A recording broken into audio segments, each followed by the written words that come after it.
Una buona serata a tutti i nostri telespettatori, ben ritrovati e benvenuti nello studio di TV7 Match. Anche questa sera una trasmissione articolata su più argomenti, Ermanno, però obbligatoriamente apriamo occupandoci dell'autonomia, autonomia differenziata che questa settimana è diventata legge dello Stato, una legge che ovviamente fa discutere tra favorevoli e contrari e che è arrivata dopo un lungo percorso parlamentare. C'è stato un referendum molti anni fa. Questo referendum, naturalmente i veneti sono, parliamo del Veneto in particolare, si sono espressi a maggioranza assoluta per questa autonomia, ma naturalmente la configurazione di questa autonomia non era stata ancora, non è stata data ancora una forma. E di conseguenza è passato il tempo. I governi che sono succeduti non hanno avuto nessuna sensibilità nei confronti del desiderio dei cittadini, che non è fare una rivoluzione, è avere soltanto la possibilità di essere referenti con se stessi e dare conto direttamente ai cittadini di come vengono le spese. Abbiamo un esempio molto eclatante in Veneto, che è stato il Mose, che è durato oltre 20 anni, 22 anni, e che ancora speriamo che sia finito prima o dopo. Quindi se fosse probabilmente stato gestito dalla Regione avrebbero avuto perlomeno l'onestà di poter dire stiamo facendo una cosa, dobbiamo rispondere, perdere la faccia coi cittadini e di conseguenza è necessario che facciamo le cose bene e facciamo in fretta. Così la colpa non è di nessuno. E allora lo spostare la responsabilità a dei dirigenti regionali, qualunque essi siano, è fondamentale, perché vuol dire perdere la faccia. E perdere la faccia vuol dire che le prossime elezioni forse non andranno come dovrebbero, e questo fa parte del concetto democratico. Vuol dire che dobbiamo misurarci e confrontarci quotidianamente con i cittadini e non che queste cose piovono dall'alto come il ponte di Messina. Allora, in questo senso è arrivata finalmente la legge, ma è una legge di cui dobbiamo parlarne, è una legge che non dice va bene all'autonomia, ma non ci spiega che tipo di autonomia. E allora lascerei ai nostri ospiti, brevemente, perché purtroppo abbiamo pochissimo tempo in questo senso, quindi brevemente e sinteticamente di esporre la loro opinione su questa legge, poi entreremo anche nel merito. Certo. Prego. Certo, Vanessa. Prego. Sì, prego. Scusa, volevo presentare un po' gli ospiti che abbiamo con noi questa sera, che appunto ci aiuteranno a capire meglio quali sono anche le posizioni in merito. Ringrazio Vanessa Camani per essere qua con noi nei nostri studi, che è consigliere regionale del Partito Democratico in Veneto. Saluto in collegamento Flavio Tosi, parlamentare e coordinatore di Forza Italia in Veneto. Buonasera Tosi. Buonasera a voi. Buonasera, saluto Flavio Baldan, anche lui in collegamento del Movimento 5 Stelle. Buonasera, grazie. Buonasera, coordinatore nel veneziano del Movimento, e saluto e ringrazio per essere qua in studio con noi Roberto Ciambetti, che è Presidente del Consiglio regionale. Grazie per l'invito e buonasera a tutti. Della Lega. Ecco Ermanno, allora una legge, dicevo, che fa ancora discutere chiaramente. Sì, sentirei l'opinione di Vanessa Camani. Intanto mi lasci precisare, giusto per provare a trasferire delle informazioni che hanno un riscontro, il Mose è stato fatto dalla Regione, tant'è che sono stati condannati esponenti politici e tecnici della Regione del Veneto, non del governo, a proposito di come si fanno bene le cose in questa regione, così come l'altra grande opera pubblica su cui è impegnata la Regione, la strada pedemontana veneta. Lo Stato mette un po' di soldi, ha messo parecchi soldi, ma la gestione è stata, la realizzazione è stata, è e sarà in capo alla Regione del Veneto. Magari, direttore, gli elettori riconoscessero le responsabilità di quando non si governa bene e votassero di conseguenza. Scusi, è colpa nostra? Sul Mose non è così. No. L'opera era gestita dal provveditorato alle opere pubbliche, al Magistero alle Acque, che era di gestione statale. Bene, diciamo che allora poi qualcuno della regione sia stato interessato, mi pare anche del Comune di Venezia. Qualcuno della regione è stato, ed è del Comune di Venezia, cioè il presidente della regione, alcuni assessori, che se non sbaglio era la stessa giunta che aveva come vicepresidente l'attuale presidente Zaia, hanno subito delle pesanti condanne per reati contro la pubblica amministrazione. Tema non è, mi consente, il tema non è questo. Diciamo che era per tornare, perché il tipo, insomma, mi scusi, che per chiarire con i nostri telespettatori, è stato fatto una società, non è stato fatto un appalto, è stato consegnato un progetto che addirittura non c'è lo progetto, a una società privata che ha fatto quello che ha fatto. Diciamo che il capro espiatorio è l'agnello sacrificale, diciamo che c'erano ben altre responsabilità, ma di questo mi scusi, ne abbiamo parlato in varie trasmissioni. Ma lo dico perché rimanga la memoria di quello che è accaduto. La stessa cosa vale non sul piano giudiziario ovviamente per la strada pedemontana veneta, che è un'opera che la Regione del Veneto sta realizzando da oltre 20 anni, ancora ha visto la luce da poche settimane, e vedremo nei prossimi anni, lo dico guardando il Presidente del Consiglio, come e quanto costerà ai veneti la strada pedemontana, a proposito di responsabilità. Ma questo ne parleremo in trasmissione successiva. Esatto, questo diciamo in premessa. Detto questo, sulla legge sull'autonomia, anche qua non è proprio verissimo che dopo il referendum, che si è svolto solo in 2 regioni in tutto lo Stato nazionale, solo in Veneto e in Lombardia, quindi non è un referendum a cui gli italiani sono stati chiamati. Sono stati referendum che 2 regioni hanno promosso e pagato, quindi non è l'opinione degli italiani, è l'opinione di 2 regioni importanti che si sono espressi andando a votare per poco più del 50%, nella stragrande maggioranza, il 90 e passa per cento, per il sì.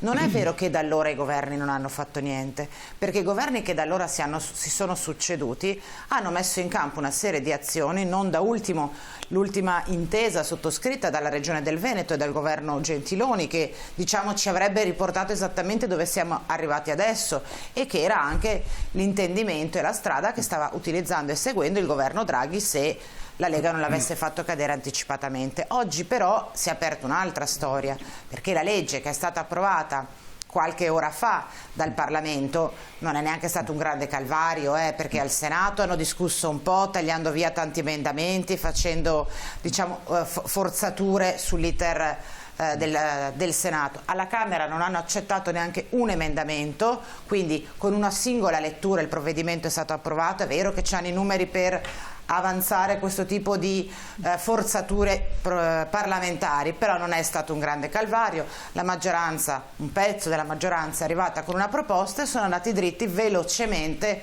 per approvare. Perché sottolineo questo aspetto?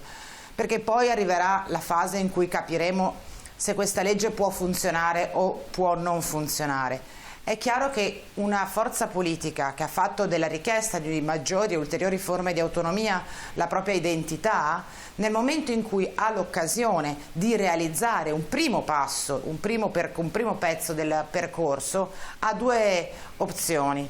O sceglie di diventare una forza nazionale, di caratura nazionale, di occupare, con autorevolezza le istituzioni e di costruire attorno a quella proposta la condivisione sia territoriale che politica, come sempre anche le forze di estrema destra o di estrema sinistra hanno fatto quando sono andate in Parlamento ad avanzare delle proposte che modificano così in profondità gli assetti istituzionali, oppure decide di spaccare il Parlamento prima ancora che il Paese. Se questa legge spaccherà il Paese lo vedremo quando verrà attuata. Di sicuro ha spaccato il Parlamento, ha spaccato l'opinione pubblica e ha diviso l'Italia tra destra e sinistra e tra nord e sud, e secondo me questo sul piano politico è la responsabilità più grave di Zaia e di Salvini, cioè che non hanno avuto la capacità di trovare argomenti per persuadere sulla bontà dell'autonomia le forze politiche dell'arco costituzionale e gli altri territori italiani. Difficile oggi ricucire, ricomporre un tessuto così lacerato da una proposta di legge, oggi legge, ma da un impianto ideologico che è quello secessionista, indipendentista. Il presidente Ciambetti ricorderà, che prima che nel momento in cui il Consiglio regionale del Veneto ha approvato il referendum di cui lei giustamente ha parlato prima, direttore, in quella stessa seduta il Consiglio della Regione del Veneto approvò anche altre richieste di referendum che ovviamente furono poi bocciate dalla Consulta, e in queste altre richieste si chiedeva: vuoi tu che il Veneto diventi una repubblica indipendente e sovrana? Vuoi tu promuovere la secessione del Veneto dall'Italia?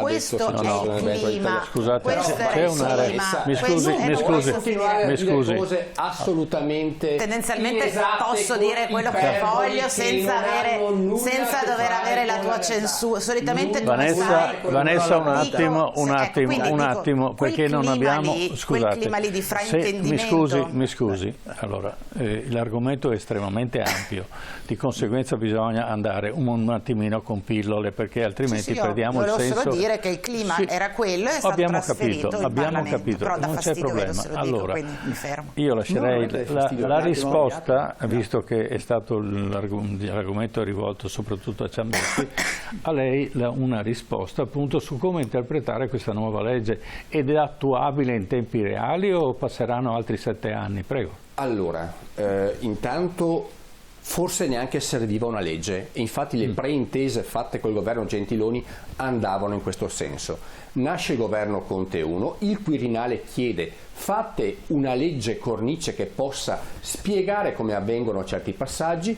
Inizia a lavorare il ministro Stefani, poi prende la cosa in mano il ministro Boccia, poi prosegue il ministro Gelmini, e la legge di Calderoli è in scia a quello che hanno fatto Stefani, Boccia, Gelmini. Non c'è nulla di straordinariamente diverso da quanto il ministro Boccia aveva già proposto in conferenza Stato-Regioni. Ricordo alla collega Camani che c'è stato un referendum nazionale nel 2001 che ha avallato la modifica della Costituzione voluta da un governo di centrosinistra, col 64% di cittadini che hanno detto di sì alla modifica del titolo quinto e negli articoli che hanno e quello sulla devolution come era andato? E quello sulla devolution come era andato? Io ti sto parlando di quello che stiamo dicendo adesso, non 2006. 2001 modifica Costituzione, noi stiamo attuando la Costituzione, niente di più e niente di meno. La posizione del PD, e mi permetto di dire anche dei 5 Stelle, è frutto di una campagna che è stata fatta specialmente dall'autunno 2022, dal Messaggero in giù, da tutti i media che appunto da Roma in giù parlano ai cittadini, paventando cose che non esistono. L'autonomia la attuerà chi la chiede, per chi non vuole nuove forme di deleghe e di autonomia. Non cambierà nulla, niente di più, niente di meno, né dei fondi, né di competenze, né di responsabilità. C'è chi è pronto ad assumersi delle responsabilità, e noi come ragionamento siamo convinti di essere pronti a gestire meglio di qualche ministero certe competenze. Bisogna avere la volontà, ripeto, di applicare la Costituzione, e certe affermazioni che sento dire specialmente negli ultimi giorni vanno anche a offendere, dico io, il Quirinale che ha bollinato il decreto legge partito dal governo. Quindi stiamo facendo veramente una disinformazione nei confronti dei cittadini che serve esclusivamente a certe forze politiche per avere un certificato di esistenza in vita. Non bollina nessun decreto il Presidente della Repubblica. Scusi, bisogna che parliamo uno alla volta. Scusate, mi dica tempi dal governo verso tempi di attuazione, Senato. Prego, tempi di attuazione. 9 materie possono essere discusse e concordate già adesso perché non hanno bisogno dei LEPA. Altre 14 invece hanno bisogno della definizione dei livelli essenziali di prestazioni, e quello ci vorrà sicuramente un po' di tempo in più. per le prime 9 materie il nostro tavolo di confronto, tavolo paritetico Regione Veneto Governo è già pronto con delle proposte. Io mi auguro, spero che nelle prossime settimane ci sia la possibilità già di iniziare a lavorare per iniziare ad avere un confronto, perché oltre alle deleghe poi ci sono funzioni che vengono collegate e che andranno, mi auguro, ad essere approvate nei prossimi mesi. Grazie, grazie. Allora, Flavio Tosi, un'indicazione sull'interpretazione di questa legge: è applicabile rapidamente? Avrà un effetto positivo? Come potrà essere gestita? Diciamolo ai cittadini che cos'è questa autonomia, come possiamo interpretarla? Allora, ci sono alcuni paletti che sono stati inseriti in norma, perché comunque le materie che possono essere devolute dallo Stato alle regioni sono sub iudice rispetto alla scelta della Presidenza del Consiglio.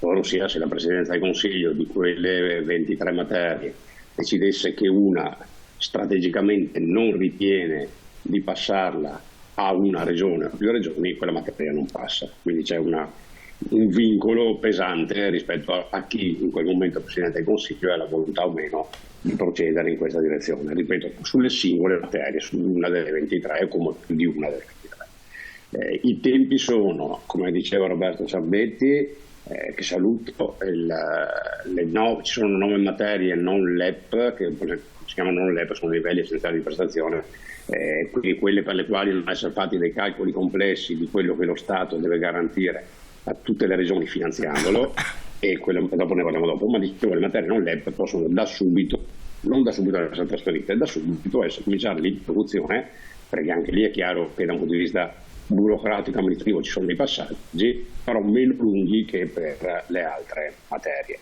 Le materie LEP i tempi sono un po' lunghi, perché il governo si è dato 18-24 mesi per stabilire i LEP. Una volta che li stabilisci, ovviamente sono una serie di materie e quindi ci saranno alcune che ci vorranno alcuni mesi, qualcuna ci vorrà un anno, qualcuna ci vorrà un anno e mezzo, in base anche alla complessità della materia. Il punto può essere il finanziamento dei LEP, perché per ora la legge è a finanziamento zero, è stata approvata come legge appunto di funzionamento. Dopodiché per la sanità, anziché per altre comparti, la sanità poi in realtà non cambierà granché, perché la grandissima parte della sanità già oggi è regionalizzata, perché l'organizzazione sociosanitaria fa già capo alle regioni, sono solo le leggi di cornice che fa lo Stato. Ma per l'istruzione e per altre materie invece lì la parte finanziaria è pesante, e quindi appunto dovrà essere lo Stato a trovare i fondi per finanziare i LEP su tutte le regioni d'Italia, perché questo è il vincolo, in modo tale che a tutte le regioni, nel momento in cui a una o più di esse vengono attribuite delle materie, le altre abbiano comunque garantiti i servizi minimi, chiamiamoli, in quella materia particolare. E ripeto, lì sono 18-24 mesi per individuare i LEP, poi c'è la parte di trattativa e passaggio, quindi in alcune materie ci vorrà 1, 2, 3, 4 anni perché possano poi essere passate effettivamente. Ultima considerazione rispetto alla parte economica: cosa cambia a favore o non a favore delle regioni che ricevono queste attribuzioni? Per lo Stato sarà sostanzialmente una partita in giro, come pure per le regioni, ovvero poi se una regione riesce a spendere meno di quello che spende lo Stato, allora riuscirà a spendere meglio e a gestire meglio, perché in realtà siccome è prescritto in Costituzione, perché ovviamente quando è stata modificata la Costituzione per prevedere questo passaggio, il legislatore ha pensato che se venisse concessa un'autonomia tipo Trentino Alto Adige, Sicilia o anche le altre regioni a statuto speciale, ma diciamo quelle con la spinta maggiore sotto questo punto di vista sono Trentino Alto Adige e la Sicilia, ovvero sia che lo Stato ti lascia una parte importante della tua tassazione sul territorio, è chiaro che se cominci questa partita con regioni come l'Emilia Romagna, il Veneto, la Lombardia, il Piemonte o che lo Stato salta per aria, e quindi è stata prevista una sorta di invarianza, ovvero se, faccio un esempio banale, se l'istruzione costa allo Stato 3 miliardi, dico una cifra a caso, in Veneto, lo Stato passa al Veneto il personale, le scuole, i contratti, tutto quello che ci va dietro, e riconosce al Veneto questi 3 miliardi. a quel punto cosa succede? Allo Stato nulla gli cambia, si priva di una delega e la dà alla Regione, e la Regione ha a disposizione i soldi che gestiva, che spendeva lo Stato per quella materia in Veneto. Cosa può essere? O che la Regione li spende meglio e quindi comunque c'è una economia di scala, di sicuro, e questo è il vantaggio più importante dell'autonomia, il centro decisionale non è più Roma ma è la Regione, e quindi prendere una decisione, modificarla, non è più da Roma ma è da Venezia, e questo è un vantaggio per il territorio importantissimo, perché più avvicini i centri di decisione al territorio, più hai rapidità ed efficienza. Certamente, perché l'importante è la presenza della politica che deve rispondere di quello che fa. E allora Flavio Baldan, a lei un commento a questo percorso della nuova legge sull'autonomia. C'è stato un governo molto lungo dei 5 Stelle, però non ha affrontato questo problema. Come mai? No, guardi, il problema è stato affrontato nel 2018, se non erro, col governo Conte 1, proprio il governo giallo-verde, che se vado a memoria, ed era stato affrontato con tutte e 3 le regioni che avevano richiesto l'autonomia, Veneto, Lombardia ed Emilia-Romagna. Però non si è arrivato a una decisione. Non si è arrivata a una decisione. No, non si è arrivata a una decisione, ma questa decisione qui ricalca molto sotto alcuni, almeno nella prima parte dell'iter legislativo del decreto Calderoli, ma le dirò di più: in quel preambolo, in quegli accordi che erano stati sottoscritti dal governo Conte 1, c'era una sola regione in cui nell'accordo di preambolo, e me lo sono segnato qui, faceva capolino l'articolo 3 della Costituzione, quello della pari dignità di tutti i cittadini. E non è una casualità questo fatto qui, a differenza di come racconta Tosi che uno prende e gestisce meglio, eccetera, eccetera. Faceva precisamente capo esclusivamente per la Regione Veneto. Dopodiché, dal punto di vista invece dell'iter, ovviamente anche qui non erano state previste delle aliquote fisse, che poi qui è anche un altro bonus importante, perché poi dal punto di vista delle risorse a disposizione, quelle dipendono dai prodotti, dalla popolazione del prodotto interno lordo delle varie regioni, e quindi queste aliquote fisse ovviamente non vanno bene sotto il principio finanziario. Era stato anzi l'iter dove iniziava a costi storici e poi successivamente, dopo un periodo di rodaggio, passava a costi standard, ma le aliquote rimanevano quelle fissate in partenza. Cos'è che non funziona da questo punto di vista? Veda, se un'autonomia, noi parliamo di un'autonomia simmetrica, va benissimo, c'è pariteticità fra tutte le regioni e non ci sono problemi. Questa autonomia differenziata qui è esattamente il contrario. E cosa prevede da questo punto di vista? Che le regioni più ricche, che hanno a disposizione più crescenti, una popolazione magari anche maggiore sotto questo profilo, hanno ricchezze superiori e vogliono spenderle maggiormente all'interno della propria regione. Le altre regioni che invece hanno situazioni, in particolare il mezzogiorno, minori, comporta un disequilibrio da questo punto di vista, e quindi si trovano in difficoltà. Tanto sta, e le dico anche questo, che compito di questo sistema di autonomia qui, per cui noi riteniamo che non possa essere applicato, non possa avere un futuro da questo punto di vista, se non altro perché dal punto di vista finanziario in particolare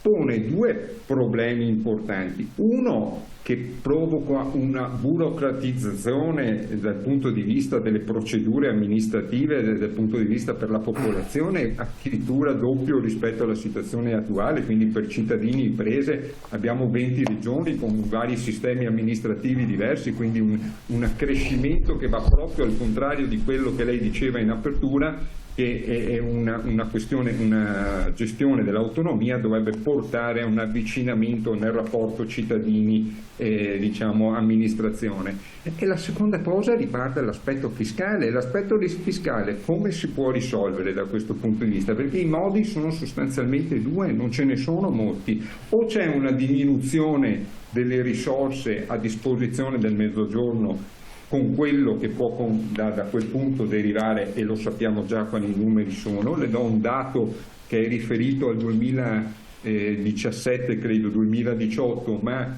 del 2021, credo 2022, il PIL del Mezzogiorno era attorno al 23%. Anche 1,5 punti di questo PIL in meno significa probabilmente 20-25 miliardi ai valori reali in meno per il Mezzogiorno. E di contraltare, se devi trovare un discorso perequativo, non puoi che altro che fare deficit a livello statale. Ma le dirò di più e chiudo: noi eravamo già in difficoltà, non abbiamo applicato i principi del decreto legislativo 68 del 2011 riguardante le regioni ordinarie, sul quale da questo punto di vista non è entrato a regime, perché non abbiamo mai fatto il fondo perequativo che era stato stabilito, non abbiamo mai sostanzialmente dal punto di vista chiarito i discorsi dei trasferimenti statali di compensazione,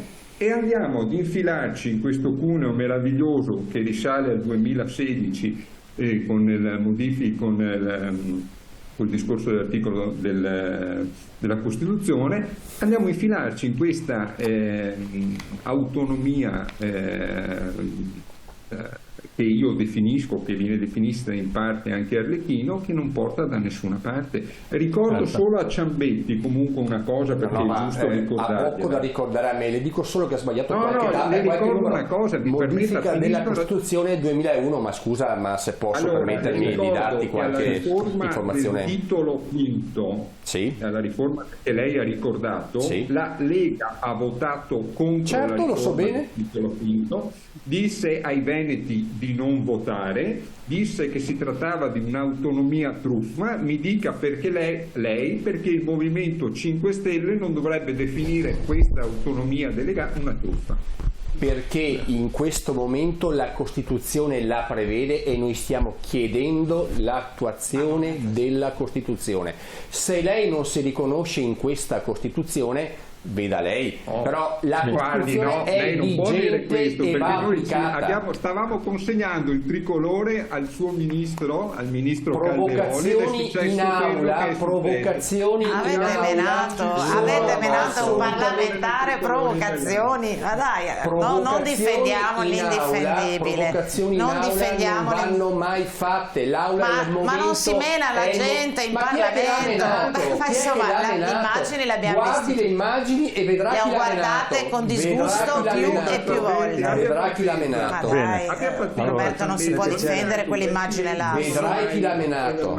Ma l'ha già deciso l'ufficio di presidenza. Se no i nostri telespettatori, scusate, i nostri telespettatori non capiscono niente. Capisco che voi avete degli argomenti, però bisogna presentarli uno alla volta. Allora, a questo punto mando un contributo che spiega ai nostri telespettatori il punto di vista di questa autonomia differenziata che è diventata legge, e poi ne parleremo ulteriormente.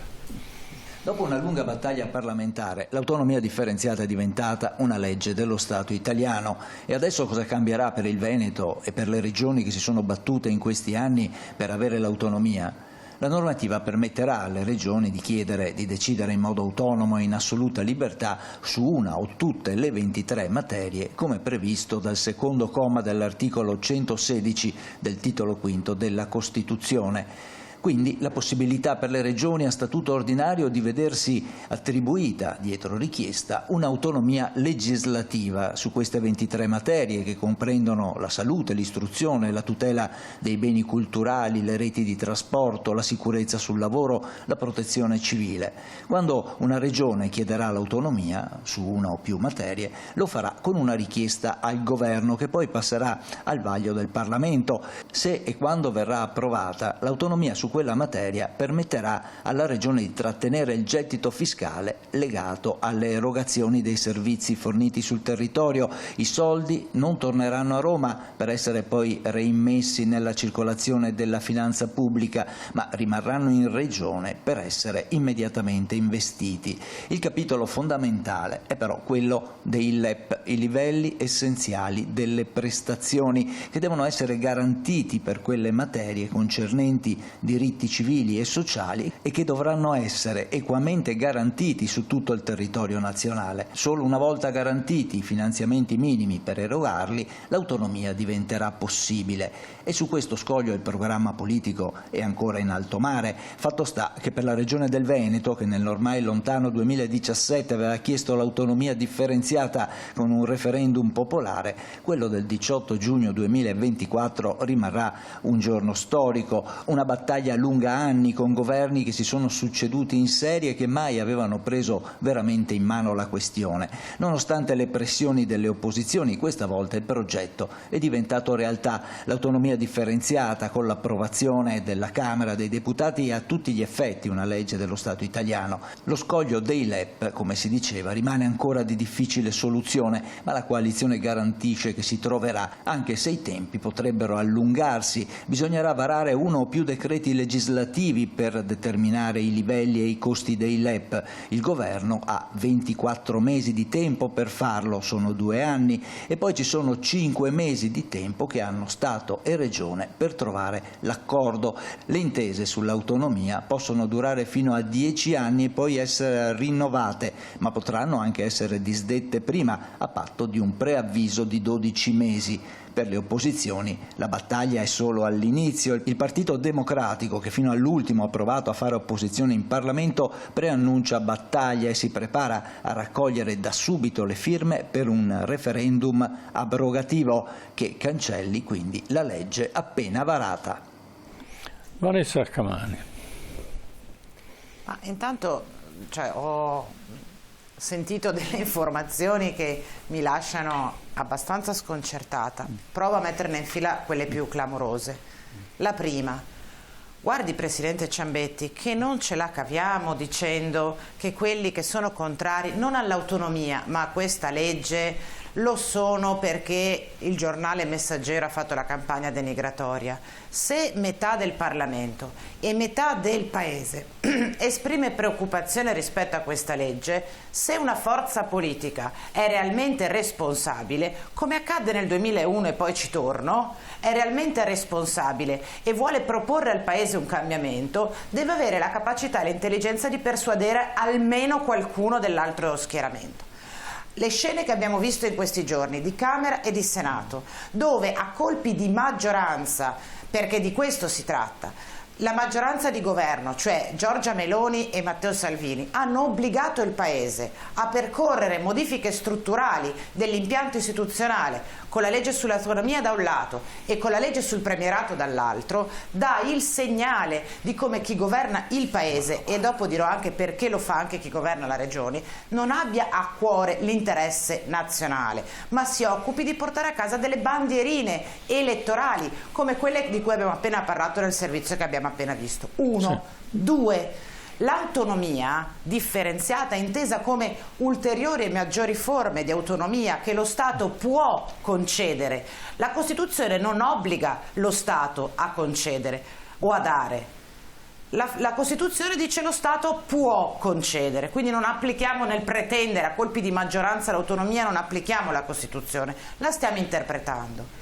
E l'articolo 5 della Costituzione, che è quello scritto dai padri costituenti, connette strettamente l'ulteriore forma di autonomia al principio fondamentale dell'unità nazionale. E indovini qual è l'unico statuto regionale dove c'è il richiamo all'autonomia come nell'articolo 5, ma fatalità si è perso il richiamo all'unità nazionale? Lo statuto della regione del Veneto, che è come quando si scrive una frase, è come quando si... no, c'era... Caro Presidente Ciambetti, lei non dice la verità, perché nello statuto del 1971 c'era il richiamo all'unità nazionale. Ho presentato un progetto di legge, strano che lei da Presidente del Consiglio non l'abbia preso con la dovuta attenzione, in cui chiedo di ripristinare proprio quanto era previsto dello statuto del 71. Uno statuto votato all'unanimità qualche anno fa, anche da lei, anche da voi, scusate. È strano perché quando interrompo io si sollevano gli scudi.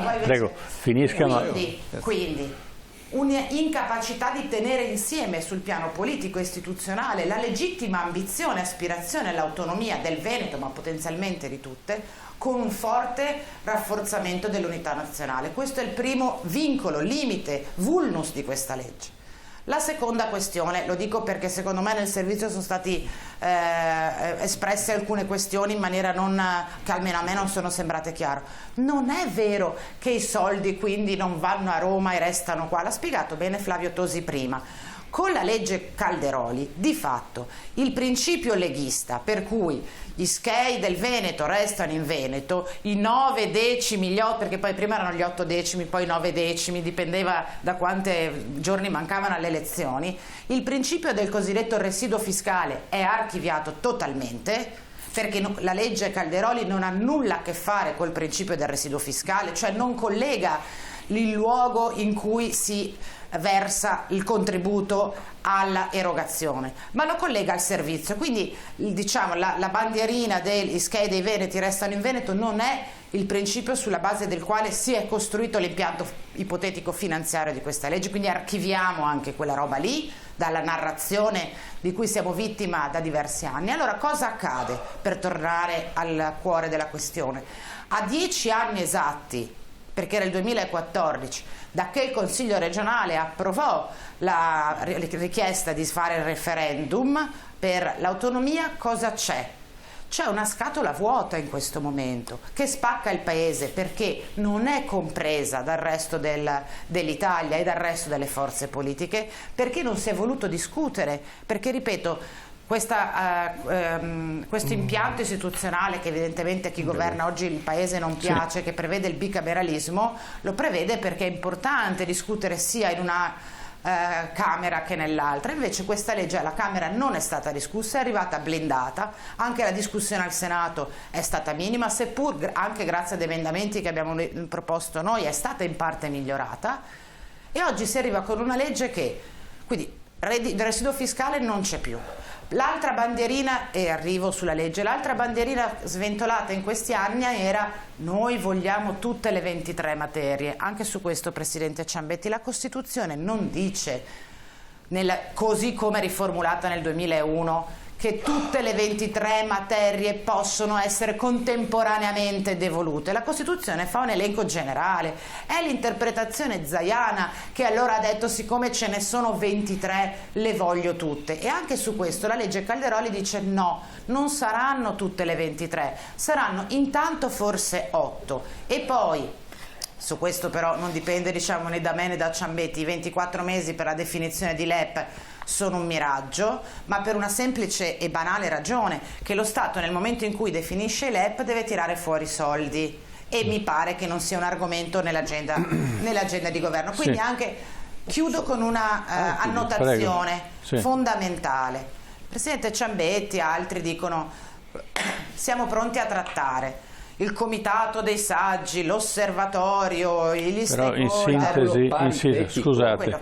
Scusate, è il Consiglio regionale che è assente da questo dibattito, perché l'ultima volta che è stato dato mandato ufficialmente al Presidente della Regione di trattare col governo sull'autonomia era il 2017, all'indomani del referendum, cioè prima del governo Conte. Non entriamo nei dettagli perché non finiamo più. avete fatto un servizio che è entrato nei dettagli come avete voluto voi, poi dico io non possiamo entrare, non entriamo nei dettagli, dai, diciamo che va tutto bene, restiamo sui fatti. Lei giustamente ha fatto le critiche mi scusi, vorrei finire la frase, ha fatto giustamente le critiche, adesso bisogna, perché il tempo stringe, togliamo lo spazio anche agli altri. Roberto Ciambretti, prego. Allora, io non capisco se questa cosa è una scatola vuota, perché c'è tutta questa apprensione, questa paura, dobbiamo fare il referendum, raccogliamo le firme, 5 consigli, se è una scatola vuota. Non capisco tutto questo timore che ha in particolar modo il PD e Eli Schlein come materia da argomentare appunto in questi giorni. Anche Fratelli d'Italia non è convintissimo.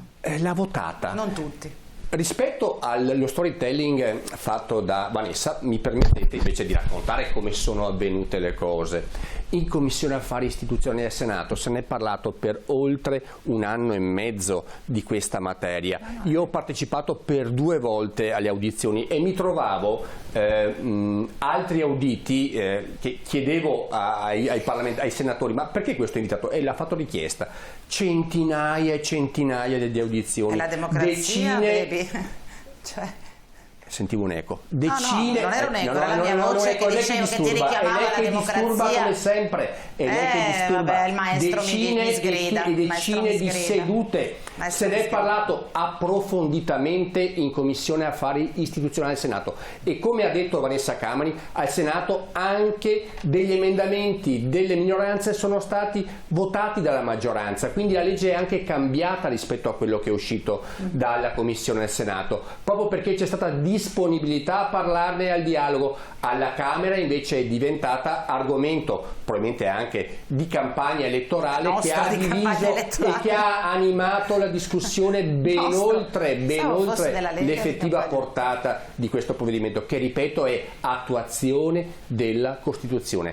Perché chiediamo 23 materie? Perché è scritto 23 materie, ce ne daranno 22, 21, ma la Costituzione prevede 23 materie e per questo evento chiede 23 materie. Come verranno finanziate?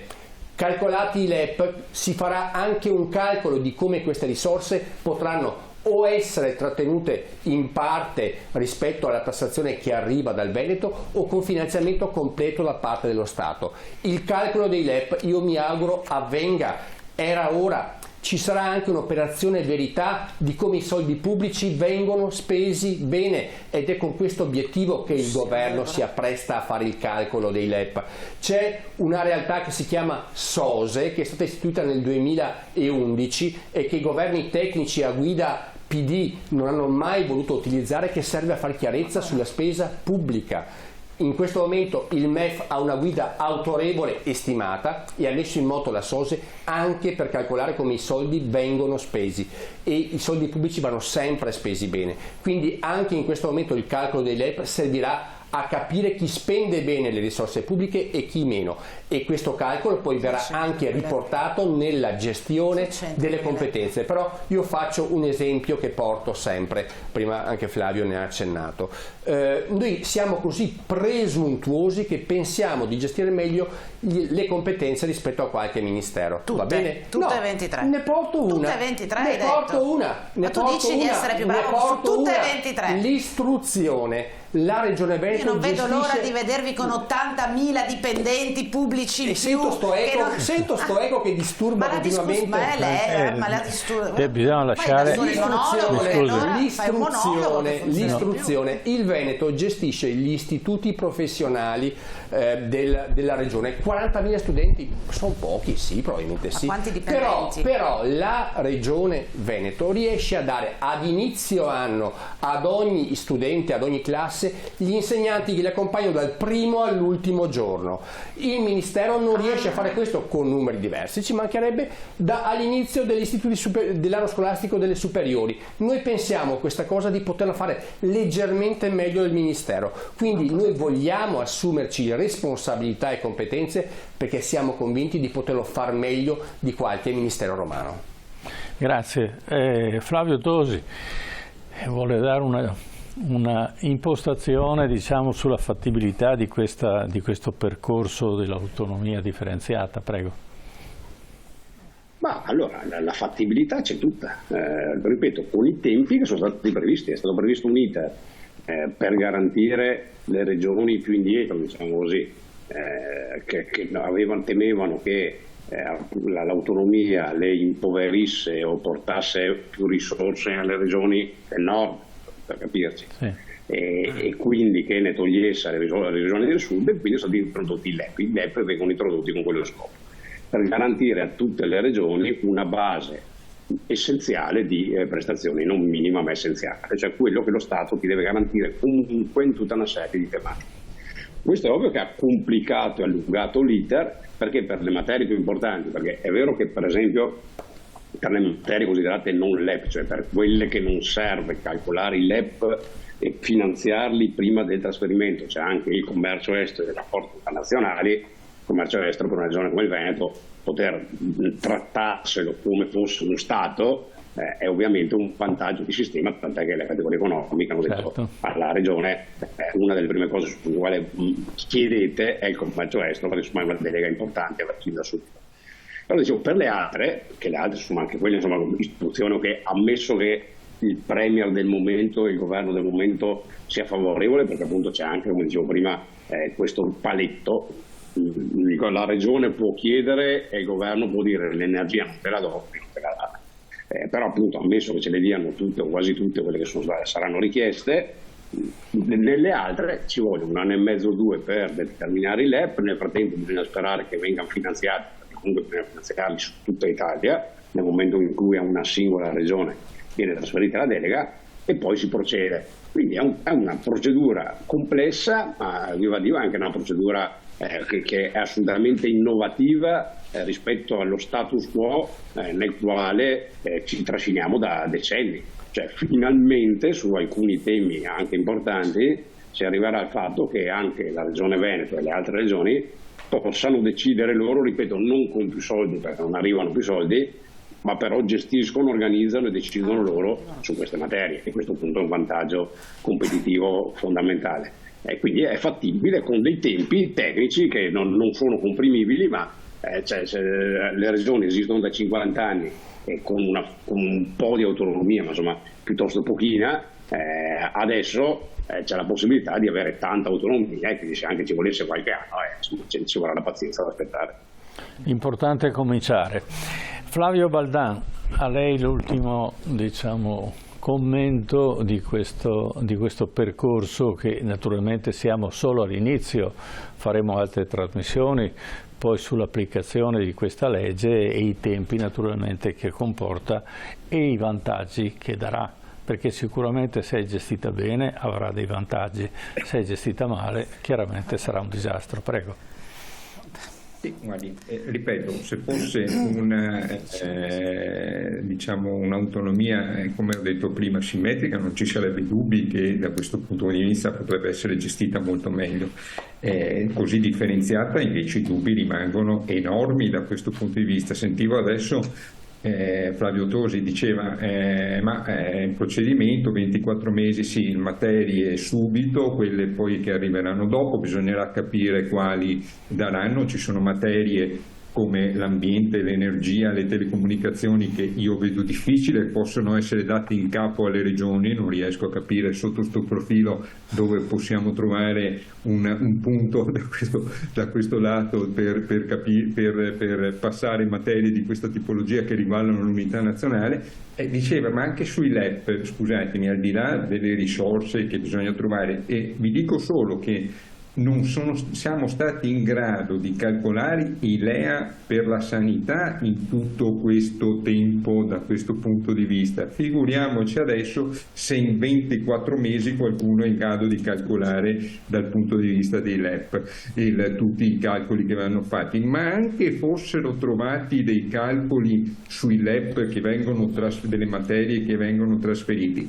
Mi scuserete, ma quelle che poi non vengono trasferite da dove pigliano la differenza i soldi che sono necessari, le risorse che sono necessarie per mandarli avanti? Perché bisognerà fare anche un calcolo da quel punto di vista, perché se già la parte di LEP per le materie trasferibili, dopo al residuo rimane una parte inferiore per le altre materie e quindi saranno in difficoltà. Se sono materie che rimangono in capo allo Stato ci sarà una difficoltà enorme da questo punto di vista.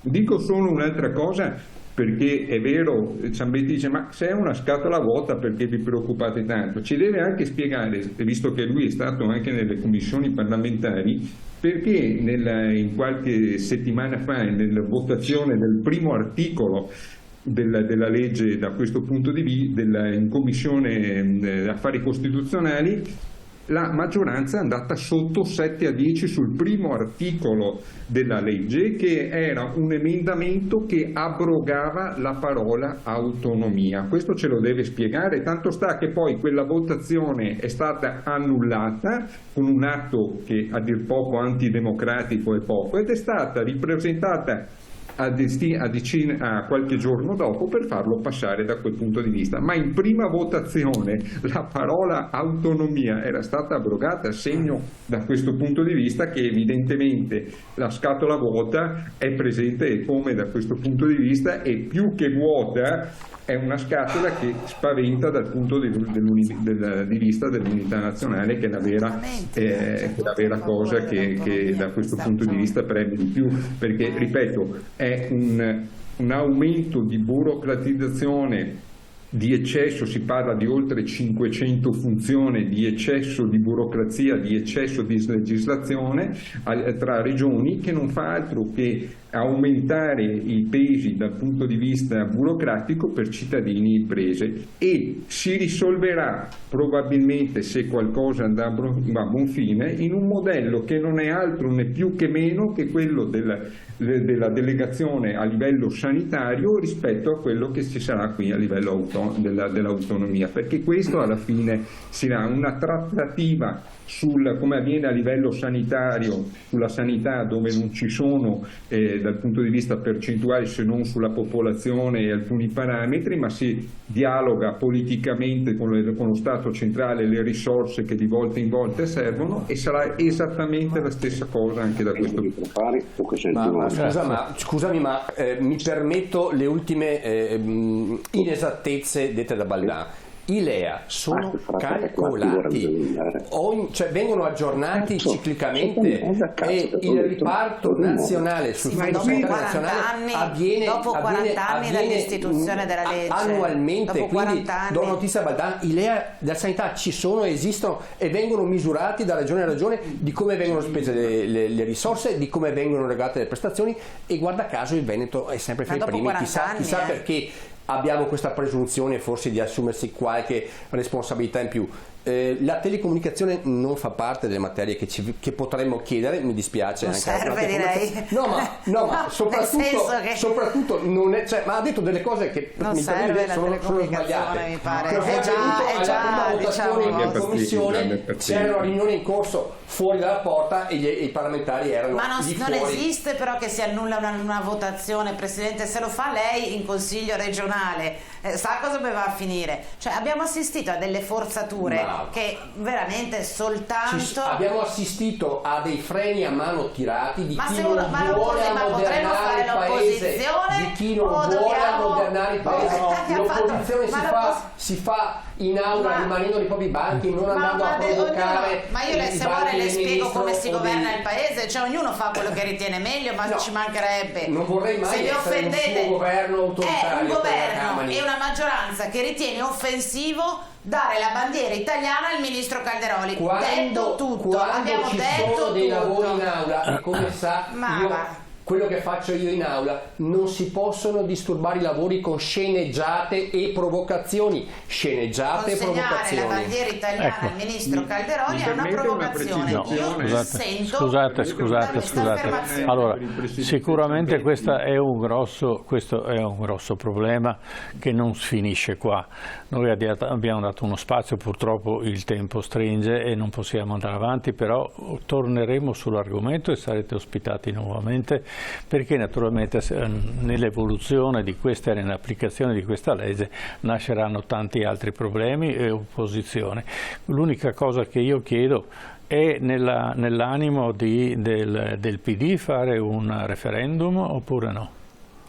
Abrogativo? Sì. Certamente raccoglieremo le firme, ci impegneremo a livello nazionale. Noi siamo disponibili a ragionare di autonomia. Mi scusi, Certo. Siete disponibili per l'autonomia, sì o no? È un tipo di autonomia che non vi va bene, quello che è stato fatto con la legge? Siamo disponibili all'autonomia, tant'è che lo diceva il Presidente, la riforma del 2001 l'ha fatta il centro-sinistra. Ho capito. E quindi, non il centrodestra. Per far capire ai nostri telespettatori. Siamo quelli che per primi 2 anni fa abbiamo invitato il Presidente Zaia a non incaponirsi sulle 23 materie che sono ed erano un blocco e di provare invece a concentrarsi sulle materie quelle più facilmente e più immediatamente devolvibili. Siamo quelli che ritengono non torniamo nel merito perché quelli che ritengono che un'autonomia collaborativa in cui tutte le regioni hanno pari dignità possa non solo essere utile al Veneto ma rafforzare l'Italia. Certo, la legge Calderoli dice un'altra cosa. Mi scusi, allora scusate perché purtroppo devo chiudere, se no la regia poi ci spegne la luce. Ci spegne la luce. Allora, il problema rimane, allora tutti vogliono autonomia e quale autonomia vogliamo applicare? Questo sarà l'argomento della prossima trasmissione. Grazie del vostro intervento. Grazie per essere stati con noi, grazie a Vanessa Camani, grazie a Flavio Baldan e a Flavio Tosi in collegamento, grazie, buona serata e grazie al Presidente Roberto Civeretti in studio. Per i nostri telespettatori un attimo di pubblicità e poi torniamo con la nostra rubrica del Memento. Questa sera ci occuperemo della migrazione italiana. A tra poco.